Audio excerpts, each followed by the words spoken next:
Let's see how to connect Siemens PLC in KMS. If you were using a Siemens S7 1200 or S7 1500 PLC, a few presettings are required before connecting it to KMS. Enable Get-Put communication. This setting must be turned on in the PLC. Uncheck Optimized Block Access. No presetting needed for S7 300 and S7 400. After logging into the platform, go to Communication and select Siemens. Click on the Add button to configure a new PLC. Assign a logical name to the PLC. Enter the IP address 192.168.16.5. Define the rack number and slot number. For an S7-1200, both values will be 0. Once the connection is established, create a group name to organize your data. Click on the plus button to add tags from the PLC.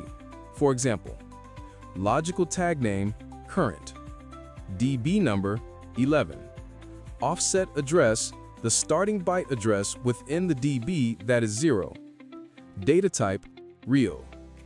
Second parameter, logical tag name, PF, DB number, 11, offset address, 4, data type, real.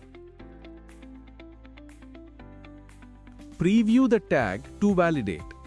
To read string data, enter the tag name, DB number 11, offset 306 and select data type as string. Also define the length 20 as per the DB configuration.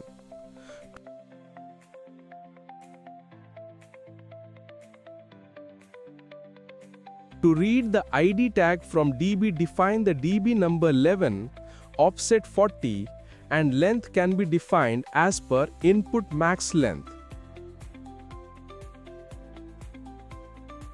You can also configure whether each tag should be stored in the database or not, depending on your requirement.